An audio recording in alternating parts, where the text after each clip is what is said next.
আজ আমি যাব বরিশাল থেকে প্রায় 105 কিলোমিটার দূরে নিদ্রার চর এবং শুভ সন্ধ্যা সি বিচ। এই নিদ্রার চরকে এক একজনের মতো করে উপস্থাপন করেছে আপনাদের কাছে, আমিও আমার মতো করে উপস্থাপন করব আপনাদের কাছে। এবং এই ভিডিওতে থাকছে বরিশাল থেকে নিদ্রার চর যাওয়ার সম্পূর্ণ গাইডলাইন। আশা করি সম্পূর্ণ ভিডিওটি ভালো লাগবে আপনাদের কাছে, তাই আসুন প্রথমেই একটা লাইক এবং শেয়ার দিয়ে শুরু করি আজকের ভিডিও। আজ আমরা বন্ধুরা 4 জন মিলে যাচ্ছি এই পর্যটন স্থানটিতে। আমরা রূপতলী থেকে দুটি বাইক নিয়ে রওনা দেই সকাল 7টার দিকে। পটুয়াখালী এসে সকালের নাস্তা খাই, নাস্তা খেয়ে আবারও রওনা দেই কুয়াকাটা যাওয়ার রাস্তা ধরে। আমতলী থেকে সামনে 2 কিলোমিটার গেলেই দেখতে পাবেন হাতের ডান পাশে নিদ্রার চর যাওয়ার রাস্তা। আর এই জায়গাটির নাম হচ্ছে মানিকজুরি বাজার। যেতে যেতে পথেই বৃষ্টি শুরু হয়, আর পাঙ্গাসিয়া বাজারে থামি বৃষ্টির জন্য এবং এখানেই চায়ের বিরতি দেই। বৃষ্টি থামার অপেক্ষা করতে করতে কয়েকবার চা খেলাম, কিন্তু বৃষ্টি আর থামছেই না। তাই বৃষ্টির জন্য আর দেরি না করে রওনা দেই আমাদের গন্তব্যে। বৃষ্টিতে ভিজে বাইক চালাতে খুব ভালোই লাগছিল। তালতলী বাজারের এখানে এসে যে কাউকে জিজ্ঞেস করলেই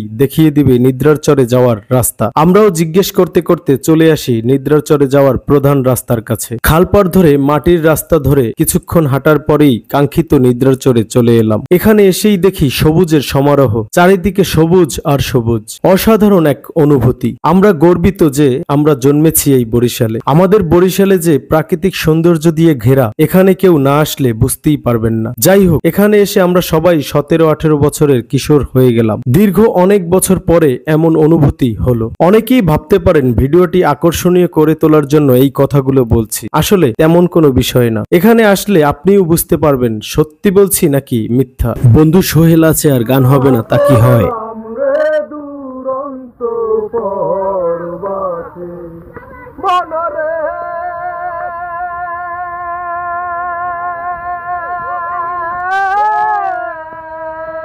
যাই হোক, প্রায় 4-5 ঘন্টা আমরা এখানেই ছিলাম। সম্পূর্ণ বৃষ্টিতে ভিজে ঘোরাঘুরি এবং ছোটবেলার মতো অনেক দুষ্টুমি করলাম। এখান থেকে বাম পাশ ধরে হাঁটতে থাকলাম। সামনেই বঙ্গোপসাগর, পাশেই ঝাউবন। সাগরের পারে লাইন ধরে মাছের ছোট ছোট বোট ভিড়ানো, অসাধারণ দৃশ্য। মন চায় এখানে আরো কিছুক্ষণ থেকে যাই, কিন্তু অলরেডি আমরা 4-5 ঘন্টা একটানা বৃষ্টিতে ভিজেছি, তাই আর এখানে থাকবো না, বাড়ির দিকে যেতে হবে। এখান থেকে সরাসরি চলে গেলাম শুভ সন্ধ্যা সি বিচে। সেখানে এসে দেখি বিশাল বিশাল ঢেউ। কিছুক্ষণ উপভোগ করলাম আর কিছু ছবি তুলে নিলাম স্মৃতি হিসাবে। আবার কবে আসা হয় তার তো কোনো ঠিক নেই। আবার যখন আসবো তখন আরো সুন্দর করে দেখানোর চেষ্টা করব ইনশাআল্লাহ। আজকে মনের মতো করে আপনাদের ভিডিওটি দেখাতে পারলাম না, কারণ আজকে সারাটি দিন এখানে বৃষ্টি ছিল, আর এই বৃষ্টির ভিতরে ক্যামেরা বা ফোন কোনোটাই ঠিকমতো বের করে ভিডিও করতে পারিনি। ভিডিওটি ভালো লাগলে ফলো দিতে ভুলবেন না। আজ এ পর্যন্তই, দেখা হবে অন্য কোনো ভিডিওতে। আল্লাহ হাফেজ।